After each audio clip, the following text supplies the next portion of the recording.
Welcome to the latest edition of the BuffZone podcast. I'm Brian Howell, and as always, please be joined by my colleague Pat Rooney. And Pat, we are in the very, very, very busy November, and even busier than usual with Heisman candidates and college football playoff and Big 12 titles, all that stuff. It's pretty busy.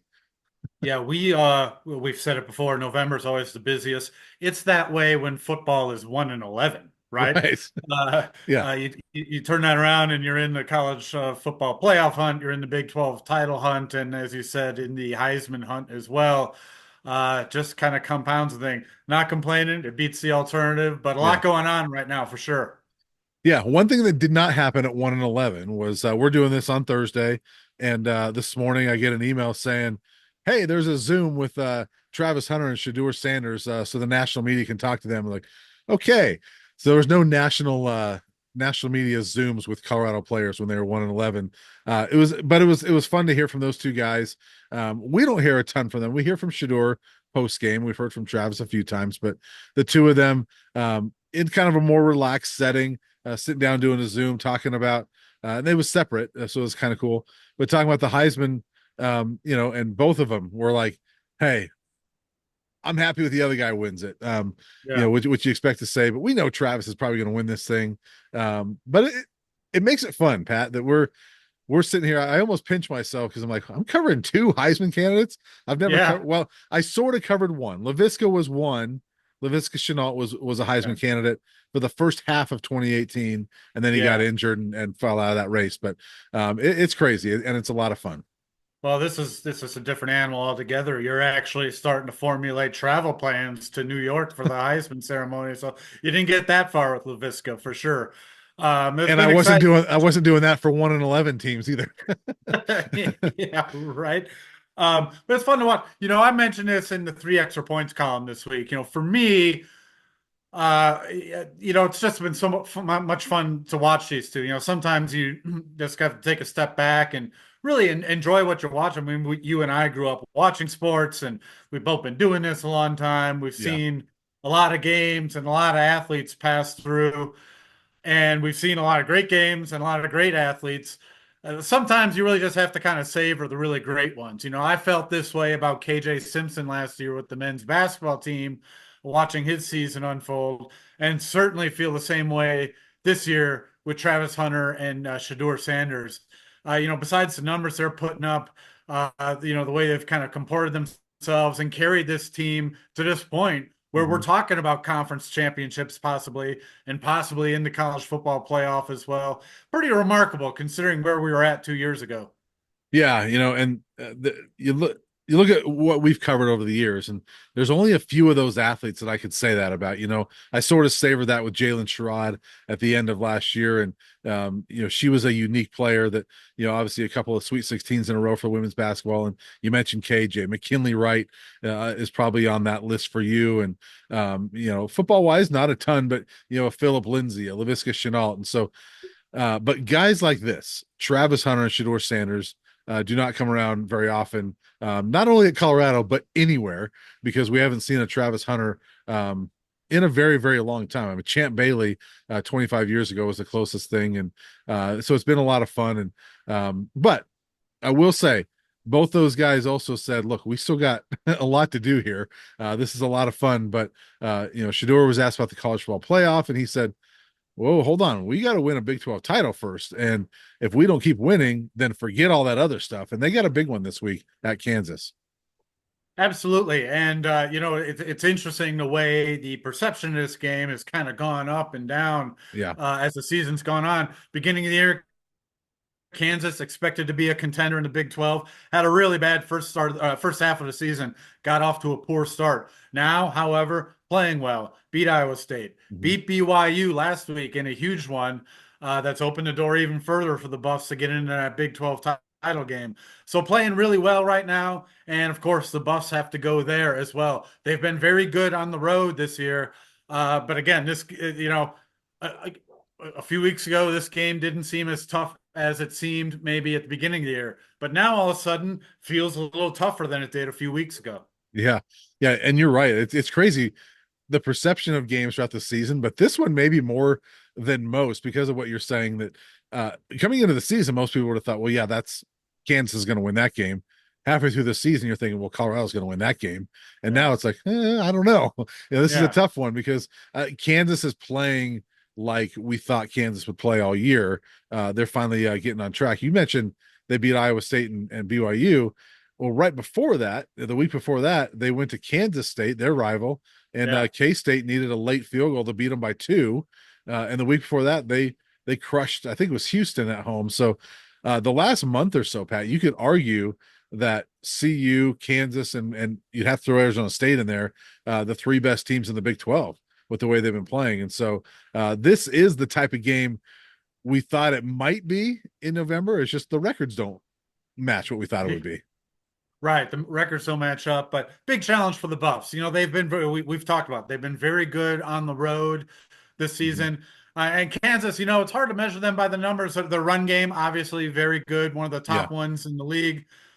Number three, I believe, of the two teams ahead of them, the Buffs have shut one of them down to Central Florida, Mhm. and then on the road, and then at home, kind of struggled to shut down that running game against Kansas State. So that run defense will be in the spotlight again for Mhm. the Buffs. Can they make it more like that Central Florida and some of the other performances they've had lately, and maybe slowing down that Kansas rushing attack? Besides that, Kansas is kind of the definition of middle of the pack. Total offense, total Mhm. defense, pass defense. So it's hard to get a measure on them. I think that kind of goes to, well, they were kind of bad early and they're pretty good now. So that kind of puts you right in the middle, right? And we'll see how the Buffs kind of respond to that this weekend. I think it'll be a tough game, but right now at this point, you have to feel really good and confident about the way the Buffs are playing, and I think they go in there and get a win. Yeah, and it's funny because last week they faced a Utah team that was coming off of a devastating loss and really kind of a reeling team. This Kansas team basically has the same record that Utah had, but much different perspective. I mean, this Kansas team still has that bowl eligibility carrot, which when they were 1-5, you didn't think that was going to be possible, but here they are. They can still fight for that. And the last time the Buffs though went on the road, they also were facing a team coming off of a huge emotional road win against a ranked team. Texas Tech had just beaten Iowa State, and CU went down there and smacked them and beat them up in their place. So I like the Buffs in this one, Pat. I mean, I think I'm at this point now that it's almost like until they prove me wrong, you got to pick Yeah, them because they're playing really good football. And I'm a stats guy and everything, but they've won 4 games in a row by 11 plus points. They haven't done that against anybody since '94, which, oh, by the way, was also the year they had a Heisman Trophy winner. Uh, yeah. but they haven't done anything like this in 30 years. And so um, I can't foresee it's going to be a tough game, but I can't foresee the Buffs losing the way they're playing. I just think they're playing really good football right now. Yeah, I agree. I think it's going to be a battle. I kind of in my head, I'm thinking 28-24 Buffs. Um, want to see the O line respond. They've had Yeah. they've been improving all season long. They had a tough go of it, I felt like, at Utah. Granted, against a very good defensive front there for Utah, probably the best they'll see all season. So, not to give them a mulligan or anything, but they've been playing pretty well up until that point. They need to have a bounce back game this week against Kansas to to get that win. I think it'll happen. I'm thinking 28-24 Buffs. Yeah, I'm in that general range as you. I'm going 31-28 Buffs. I think it's gonna be a close game. It's gonna be a really good football game, in my opinion. You have arguably the two best sets of corners in the conference. Kansas State's two corners, Mello Dotson and Kobe Bryant, are all Big 12 corners.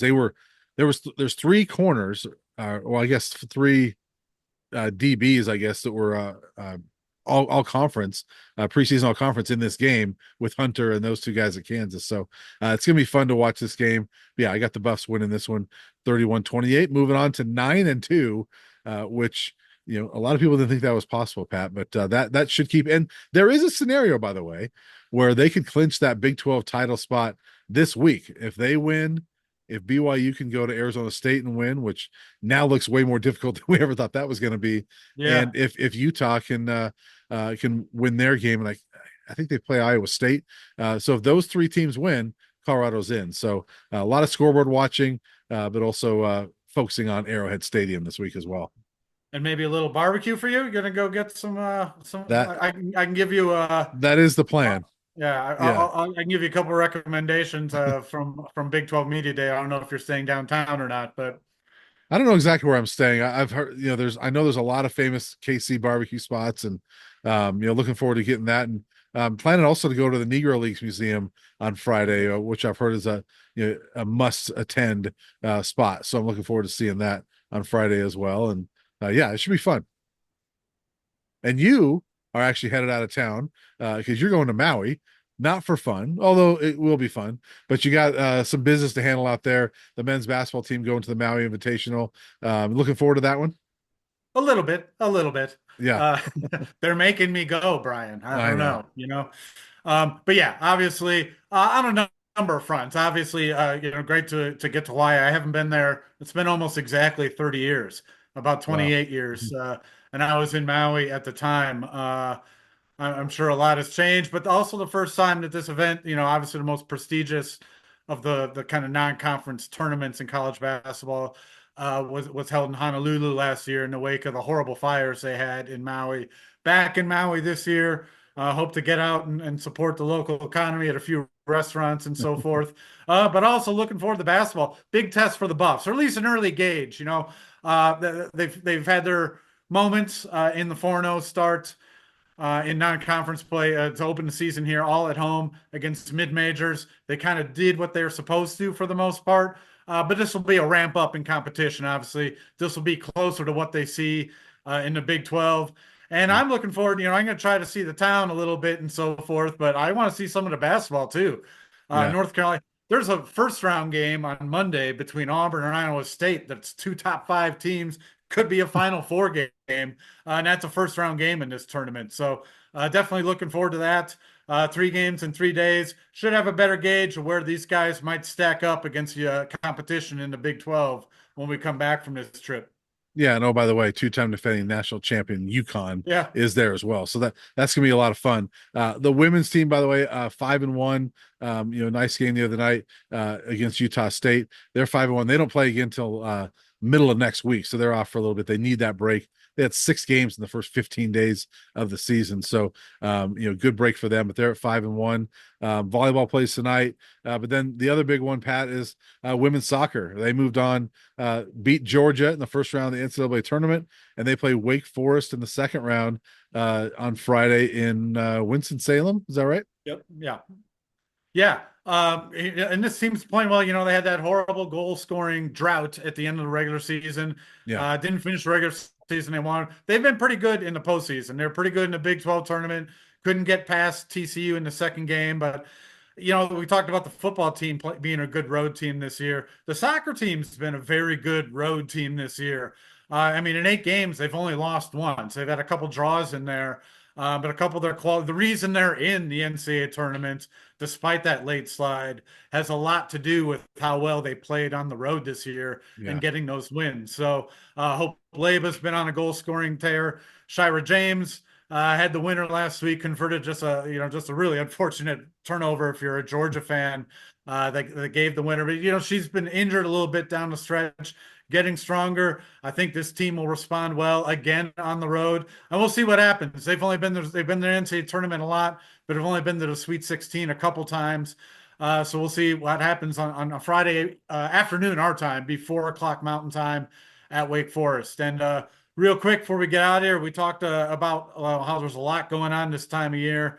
Well, the cross country nationals are on Saturday. Women's team is not there, but freshman Jesse Secor has advanced as an individual. And the men's team kept their streak alive, despite finishing, I believe, it was fifth at the Mountain Regional. Still a rebuilding year for this program, but good to see the men's team back at it. They will be there on Saturday morning in Wisconsin. And real quick to wrap up the volleyball, it's the final homestand going on. They got the 2 Arizona schools this weekend, and then Kansas State next week rather, in the final Yeah. regular season home game. So if you want to see some volleyball, chances are running out to do so.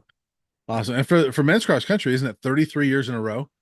Yes. Yeah. 33 years in a row Yeah. at nationals. So that's awesome for them. But Pat, we got travel to do, and we got to get out of here because Yeah. I got to get to Kansas City.